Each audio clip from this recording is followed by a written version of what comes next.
ఈ యొక్క స్లైడ్ చూస్తూ ఉంటే ఆనాడు పెద్దలు సిడబ్ల్యూసి మాజీ సభ్యులు కేసీఆర్ గారికి సాగునీటి విషయంలో ఎన్నో సందర్భాలలో తెలంగాణ ప్రజలకు చాలా విషయాల్లో మనకు దిశానిర్దేశం చేసిన ఆర్ విద్యాసాగర్ గారు గుర్తొస్తూ ఉన్నారు. ఆ రోజు నీళ్లు నిజాలు అనే పుస్తకం వారు రాయడం, ఈ సాగునీటి రంగంలో దశాబ్దాలుగా తెలంగాణకు జరిగిన అన్యాయం గురించి వారు సవివరంగా అటు కాంగ్రెస్ ఉన్నప్పుడు కానీ ఇటు బీజేపీ ఉన్నప్పుడు కానీ కేంద్రంలో ఎన్ని రకాల అన్యాయం చేసింది అని వారు పదే పదే చెప్పేటోళ్ళు.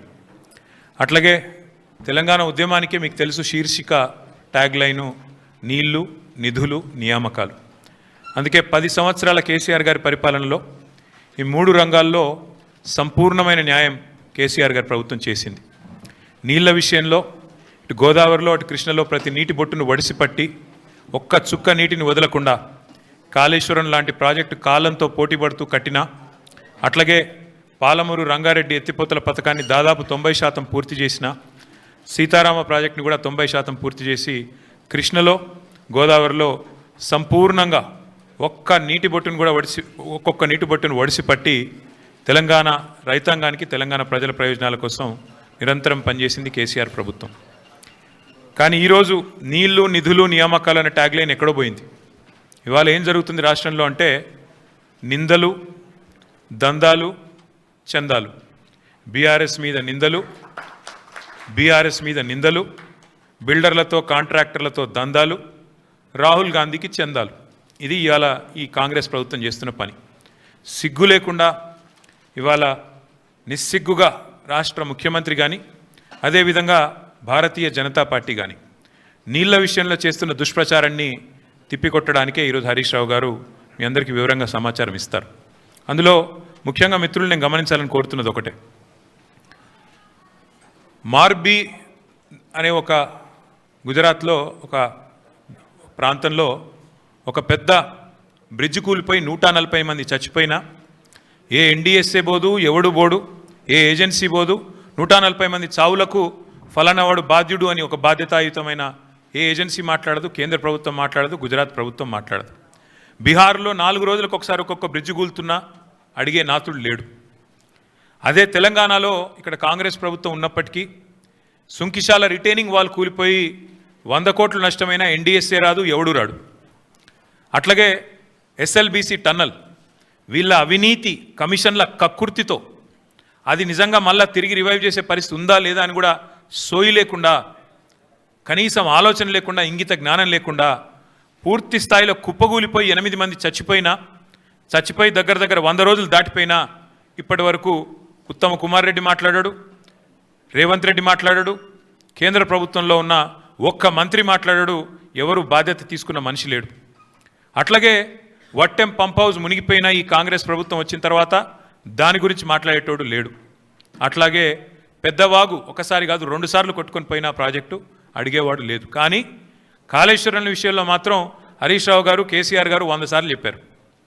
కాళేశ్వరంలో 100 కంపోనెంట్లు ఉంటే ఒక్క కంపోనెంటు ఒక బ్యారేజ్, అందులో 3 బ్యారేజీలు, 19 రిజర్వాయర్లు, 21 పంప్ హౌజులు, 100 కిలోమీటర్ల సొరంగ మార్గాలు, 1000 కిలోమీటర్ల ప్రవాహ కాలువలు ఉన్నాయి, 100 కంపోనెంట్లు ఉన్నాయి. ఆ 100లో ఒకటి మేడిగడ్డ బ్యారేజు. అందులో మొత్తం 371 పిల్లర్లు ఉంటే 3 బ్యారేజీలు కలిపి 2 పిల్లర్లలో ఒక దగ్గర పగులు వచ్చింది. దాన్ని పట్టుకొని దున్నపోతూ ఈనింది అని కాంగ్రెస్ వాడు అంటే దుడ్డెను కట్టేయమని బీజేపీ వాడు 2 రోజుల్లో ఎన్డీఎస్ఏ రిపోర్ట్ అని వడ్డించి ఎన్డీఏ రిపోర్ట్ బీజేపీ ఆఫీస్లో తయారు చేసి ప్రజల్ని భ్రమింపజేసే ప్రయత్నం చేసినారు. దానికి తిరుగులేని విధంగా ఎల్ఎన్టీ అనే సంస్థ ఏ సంస్థనైతే పార్లమెంట్ భవనం కట్టిందో, ఏ సంస్థనైతే కాంగ్రెస్ పార్టీ కేంద్ర కార్యాలయం కట్టిందో ఆ సంస్థ మొన్ననే స్పష్టంగా చెప్పింది, ఈ నివేదికను మేము తిరస్కరిస్తున్నాం, ఎన్డీఎస్ఏ రిపోర్టు ఇది చెత్తబుట్టలో పడేయడానికి తప్ప ఎందుకు పనికిరాని రిపోర్ట్ అని చెప్పినారు. అట్లాగే ఆ సంస్థనే ఏ సంస్థనైతే నేను అడుగుతున్నా రేవంత్ రెడ్డిని, ఏ సంస్థనైతే మేడిగడ్డ బ్యారేజ్ కట్టిందో ఆ సంస్థ నిజంగానే పనికిరాందైతే మరి కాంగ్రెస్ పార్టీ కార్యాలయం కూడా ఆ సంస్థతో ఎందుకు కట్టించినావు నేను అడుగుతా ఉన్నా. కాంగ్రెస్ పార్టీ కార్యాలయం కూడా తెలంగాణకి వెళ్ళిపోయిన మూటలతోనే కట్టిరు, మీరు అందరికి తెలుసు అది. అందుకే మేము అనేది ఇవాళ వాస్తవాలు తెలియజెప్పడానికి తెలంగాణలో జరుగుతున్న దుష్ప్రచారం 2 పార్టీలు ఒకటై కాంగ్రెస్ బీజేపీ కుమ్మక్కై ఇవాళ దున్నపోతు ఈనిందని ఒకడంటే దుడ్డెను కట్టేమని ఇంకోటి అన్నట్టుగా ఇద్దరు ఒకటై నీళ్ళిచ్చిన కేసీఆర్ మీద, నీళ్ళిచ్చి కన్నీళ్లు తుడిచిన కేసీఆర్ ప్రభుత్వం మీద అభాండాలేసే ప్రయత్నం ఏదైతే చేస్తున్నారో, కమిషన్ పేరిట ఏదైతే నాటకాలు ఆడుతున్నారో, ఆ విషయంలో వాస్తవాలు బట్టబయలు చేయడానికే ఇవాళ హరీష్ రావు గారిని నేనే కోరినా. మీరు దయచేసి చెప్పాలి, మీరు ఎందుకంటే మీకున్న అనుభవం ఎవరికీ లేదు. కానీ ఇది ఈ పరంపరలో మొదటిది ఈరోజు ఈ మీటింగ్. నేను హరీష్ రావు గారిని కోరుతా ఉన్నా, ఇక్కడే కాదు, నేను మొన్ననే డాలస్లో తర్వాత లండన్లో చాలామంది ఎన్ఆర్ఐ మిత్రులను కలిసిన. వాళ్ళందరూ అంటున్నారు, అన్న మాకు కూడా చెప్పండి వివరాలు, మాకు కూడా చెప్పండి విషయాలు, మాకు కూడా చెప్తే మేము కూడా సోషల్ మీడియాలో చెప్తామన్నా, ప్రచారం చేస్తాము. ఈ విషయంలో ప్రభుత్వం ఒకడేమో మరి బట్టగాల్చి మీదేస్తుంటే ఇంకోటి దానికి తానా అంట తందానా అంటున్నాడు. కాంగ్రెస్ వాడు బీజేపీ ఇద్దరు కలిసి తెలంగాణ బొండిగ విసికే ప్రయత్నం చేస్తున్నారు. తెలంగాణ ముఖ్యమంత్రిగా కేసీఆర్ గారు చేసిన పనిని ఇవాళ కావాలని మరి దాని మీద అపవాదులు వచ్చే విధంగా, దాని మీద అనుమానాలు కలిగే విధంగా ప్రచారం చేస్తున్నారు. వాస్తవాలు చెప్పండి, మాకు కూడా జూమ్ మీటింగ్లు పెట్టండి అని వారు కోరితే హరీష్ రావు గారిని కోరినాను. అటు ఎన్ఆర్ఐ మిత్రులు కానీ ఇక్కడ ఉండే ఇంకా ఎవరైనా మిత్రులు కూడా మేము కూడా తెలుసుకోవాలనుకుంటున్నామంటే వారికి కూడా ఇంకా కావాలంటే జిల్లాల దాకా కూడా పోతాం. ప్రతి చోట కూడా ఖచ్చితంగా ఈ విషయంలో నిజాలు చెప్తూనే పోతాం. చివరిగా రెండే మాటలు నేను చెప్పేది. ఒకటి, మేము ఇది మొదటి ప్రయత్నం కాదు, మేము ఆల్రెడీ ఒక పెద్ద బృందం అందరం కలిసి మేడిగడ్డ పోయినాం. అది పోయి కూడా దాదాపు మీ అందరూ వచ్చినారు, మీడియా మిత్రులు కూడా వచ్చారు. మా ఎంబడా రోజు 9 నెలలు అయినట్టుంది. వెంటనే రిపేర్ చేయాలి, నీళ్ళు ఇవ్వాలి, ఇచ్చే అవకాశం ఉండగా కూడా ఇస్తలేరు అని చెప్పి ఎన్డీఏసీ యాక్ట్ కూడా చూపెట్టినాం.